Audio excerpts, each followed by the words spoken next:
వాడు మనం అడుగుతాడు, మనం వాడు ఇద్దరు లైన్లోనే ఉన్నాము, మనం అడుగుతారు ఏమన్నా ఎంతసేపు అయిందండి అంటే మనం ముందు నుంచి వచ్చాం కాబట్టి మనకు కొంచెం ఎక్కువ తెలుసు దాని గురించి.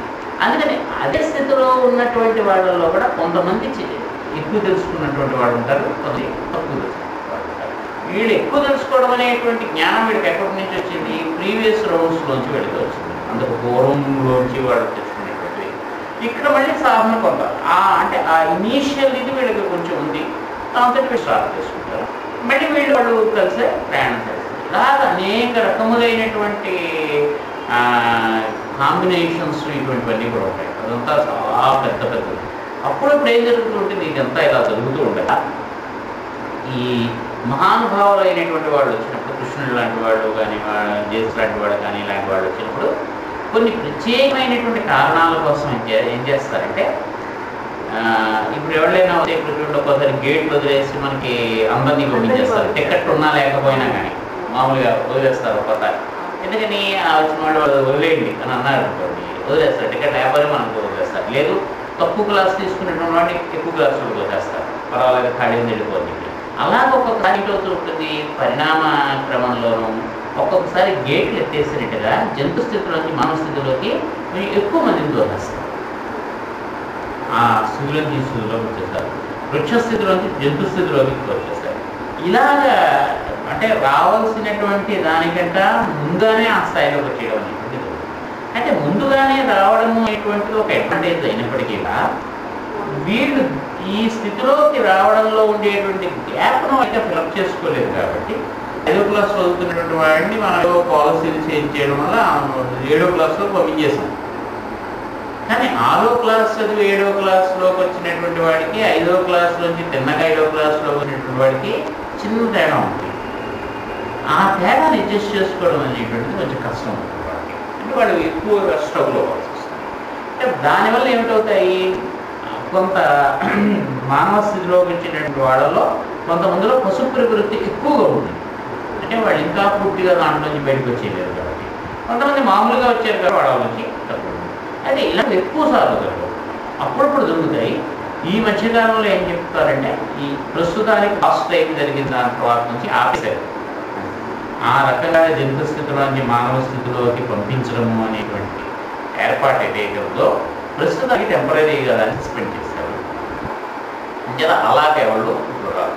అందుకని వచ్చినటువంటి వాళ్ళలో ఉండేటువంటి కొన్ని ఇబ్బందుల వల్ల కొన్ని అవన్నీ కలిసి ఏం జరిగాయంటే ఇప్పుడు మనకి ప్రపంచంలో వాడికి దారితీసాయి. అంచేత అలాంటి వాటికి దారితీసాయి కాబట్టి అవన్నీ అడ్జస్ట్ అయ్యి దీని యొక్క ఫలితం ఏదైతే ఉంటుందో దాన్ని హ్యుమానిటీకి అడిగేసుకునే వరకు మళ్ళీ అలాంటి వాటిని అలా వీళ్ళే అడ్జస్ట్ చేసుకోవాల్సి వస్తుంది. అంటే ఈ రకమైనటువంటివి అనేక చాలా ఉంటాయి. అందులో ఇన్నిటిలోనూ ఎవరు ఏ రూపంలో ఉన్నారో, ఎవరు ఎక్కడి నుంచి వచ్చారో అనేటువంటి వారికి తెలియదు. కాకపోతే అందరూ ప్రతివాడు కూడా ఈ స్ట్రక్చర్ని దాటుకుంటూ కావాల్సిందే. అంచేత చెప్తున్నా ఏమంటున్నాడు, నేను ఇంతకుముందు ఉన్నాను, నీవు ఇంతకు ముందు ఉన్నావు, వీళ్ళంతా కూడా ఉన్నారు. లేదని నీకు ఎలా తెలుసు? లేదని నీకు తెలియదు. నీకు ఇప్పుడు పుట్టింగా కనిపిస్తున్నటువంటి వీళ్ళని చూసి అయ్యో వీళ్ళకి బాణం వేసిన వీళ్ళని చంపేస్తే వీళ్ళ తర్వాత ఉండరు కదా అనుకుంటున్నాం. పూర్వం వీళ్ళు ఉన్నారు. రాబోయేటువంటి కాలముల్లో కూడా మనం అందరం కూడా ఉంటాము. వయం సర్వే అతః పరమపి నా భవిష్యామః ఇది నా, మనం ఉండము అని చెప్పి లేదు, మళ్ళీ మనం ఉంటాం. అయితే ఏ స్థితిలో ఉంటాము, ఎలా ఉంటాము, ఎక్కడెక్కడ ఉంటాము, ఏ రకంగా ఉంటాము అనేటువంటి మాత్రం మనము చెప్పలేము.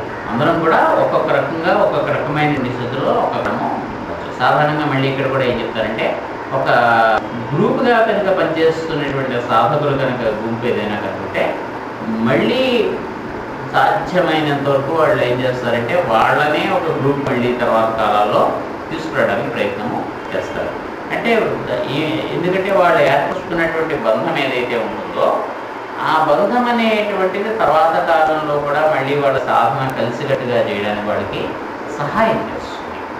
అందువల్ల సాధారణంగా ఒకే గురువు దగ్గర ఉండేటువంటి శిష్యులు కానీ లేదా ఒకే మార్గంలో ప్రయాణించేటువంటి వాళ్ళు కానీ ఎవరైతే ఉంటారో వాళ్ళు తర్వాత కాలంలో కూడా ఒకే సమయంలో వాళ్ళు జన్మిస్తారు. బంధుత్వాలు అనేటువంటివి మారచ్చు. ఒకళ్ళతో ఒకళ్ళకు ఉండేటువంటి సంబంధ బాంధవ్యాలు మారచ్చు, కానీ వాళ్ళ యొక్క ప్రయాణం మాత్రం కలిసి సాగడానికి చాలా అవకాశం ఉంటుంది. ఎందుకంటే ఆల్రెడీ వాళ్ళకు కొంత అందరికీ కలిసినటువంటి ఒక భావం ఏర్పడింది కాబట్టి, ఒక బంధం ఏర్పడింది కాబట్టి దాంతో లాస్ట్కి వెళ్ళడం అనేటువంటిది సులభం. ఆ కారణంగానే కొంతమంది చూస్తుంటే ఏ కాలేజీలో చేరినా కానీ అదే ఎక్కడినా కానీ కొంతమందితో స్నేహం ఇట్టే కుదిరిపోతుంది. పెద్ద ఎక్కువ మనం మాట్లాడాల్సినటువంటి అవసరం కూడా ఉండదు. చూడగానే వాళ్ళతో అలాగా స్నేహం కలిసిపోయి అలాగ వాళ్ళతో లేదు. కొంతమందితో ఏడాది పొడుగునా మనం వాళ్ళు కలిసి చదువుకుంటాం, లేదు 2 ఏళ్ళు 3 ఏళ్ళు డిగ్రీ మీద చదువుకుంటాం, లేదా 4 ఏళ్ళు ఇంజనీరింగ్ మీద చదువుతాం. కానీ పెద్ద వాళ్ళతో పరిచయం అంటే వాడు మన బ్యాచ్ వాడు అనేటువంటిదే తప్పిస్తే అంతకు మించి వెళ్ళదు. ఒకసారి వాళ్ళు మనం ఒకే ఊర్లో ఉన్నా కానీ అంతకు మించి వాళ్ళతో మనకి స్నేహం అనేటువంటి కలదు. కొంతమందితో ఏమిటి, వాడు ఎప్పుడో ఎక్కడి నుంచో ఇంకోటాడు ఎక్కడో జాయిన్ అయ్యి చెప్పేది వాడు 6 నెలల్లోనే మన కాలేజీలో మన బ్యాచ్లో వస్తాడు. కానీ వాటితో జీవితాంతం ఉండే గుర్తుండిపోయేటువంటి ఒక ఫ్రెండ్షిప్ మనకి వీటన్నిటికీ కారణం ఎక్కడ ఉంటాయంటే పూర్వకాలంలో ఎక్కడో ఉంటాయి. అంటే జన్మాంతర సహృదాన్ని భవస్థిరాన్ని అని చెప్పి కాళిదాసు చెప్పారు. ఎప్పుడో పూర్వజన్మలో ఉండేటువంటి సంస్కారములు ఏవైతే ఉంటాయో అవి ఇప్పుడు మంది మళ్ళీ అలాగా ప్రేరేపిస్తూ ఉంటాయి. అంటే కొంతమందిని తోటి మనకి బంధం ఏర్పడడం వల్ల కానీ, కొంతమందిని చూడగానే మనకి ఆ బంధము అనేటువంటిది పెద్దవాళ్ళు నచ్చకపోవడం అనేటువంటి వాటికి కానీ కారణాలు అవి ఉండేటువంటివి కాదు సుమా.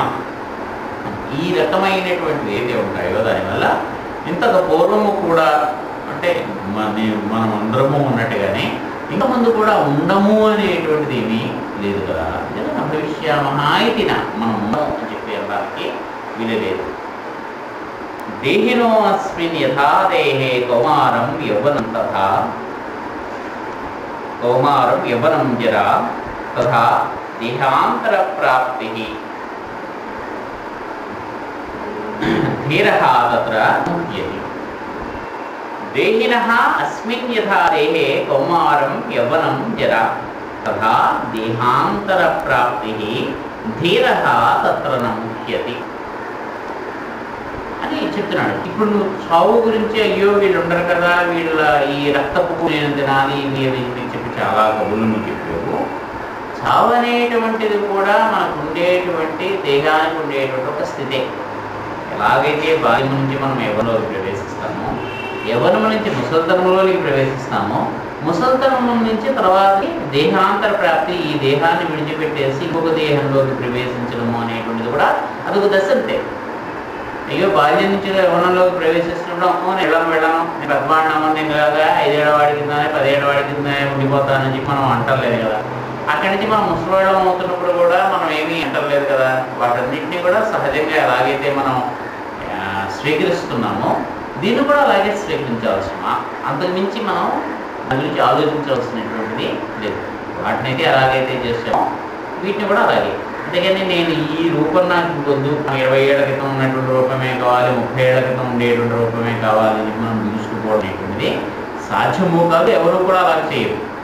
ఏ కాలంలోకి మనం ప్రవేశిస్తే ఆ కాలమే అదే మనం వర్తమానం కింద ఉంటుంది. మనం అనుకుంటామే తప్పిస్తే చిన్నతనంలో ఉన్నప్పుడు అయ్యో మనం పెద్ద అయిపోతామేమో అని చెప్పి మనకు అనిపించవచ్చు. కానీ పెద్ద అయిపోయిన తర్వాత మనకి ఏమిటవుతుంది, ఇప్పుడు ఉండేటువంటి క్షణమే మనకి వర్తమానంలో ఉండేటువంటి ఆ క్షణం ఏదైతే ఉందో దాన్నే మనం స్వీకరిస్తామని తప్పిస్తే ఇప్పుడు మిషన్ వెనక్కి తిప్పేసిన టైం మిషన్ మనం మళ్ళీ వెనక్కి పంపిస్తామని చెప్పినా సరే మనం తీసుకోవచ్చు. ఎందుకని అప్పటికంటే ఇప్పటికి మన అనుభవం ఎక్కువ ఉంటుంది, జ్ఞానం ఎక్కువ ఉంటుంది. కష్టం అవ్వనివ్వండి, సుఖం అవ్వనివ్వండి, ఉన్నటువంటి స్థితి ఏదైతే ఉందో దాన్ని అనుభవించడానికి మనసు అలవాటు అవుతుంది. ఇప్పుడు మళ్ళీ నిన్ను తీసుకెళ్ళి మనం చదువుకునేటువంటి రోజుల్లోకి పంపిస్తాను అంటే సరదాగా ఒకసారి మనం దాన్ని చూడటం కోసం వెళ్ళాలన్నాము అంటే ఇష్టపడతామేమో, కానీ మళ్ళీ అక్కడి నుంచి నువ్వు స్టార్ట్ చేయి. నేను 15 ఏళ్ళ కాలేజీ కొట్టాడుగా చేసేస్తాను, అక్కడి నుంచి నువ్వు బయలుదేరి మళ్ళీ నీ జీవితం అంతా నువ్వు చేసుకురా అంటే మనం ఇష్టపడతాం. ఎందుకంటే మనకు ఆల్రెడీ ఒక స్థితిలోకి వచ్చాం కాబట్టి తర్వాత స్థితి ఏదైతే ఉందో దాంట్లోకి వెళ్ళడానికి మనం ఇష్టపడతాం. అందుకని మనం ఏం చేస్తున్నాం, నెక్స్ట్ స్థితి గురించి భయపడుతూ ఉంటాం. చిన్నతనంలో ఉన్నప్పుడు అమ్మ ఒడి వదిలిపెట్టేస్తే అయ్యో మనకి స్కూటీ దానికి వెళ్తే అక్కడ వాళ్ళు ఎలా ఉంటారో వాళ్ళందరితో మనం ఏ ఇబ్బందులు ఎదుర్కోవాల్సి వస్తుందని చెప్పి ఇంట్లో నుంచి స్కూల్కి వెళ్ళడానికి మనం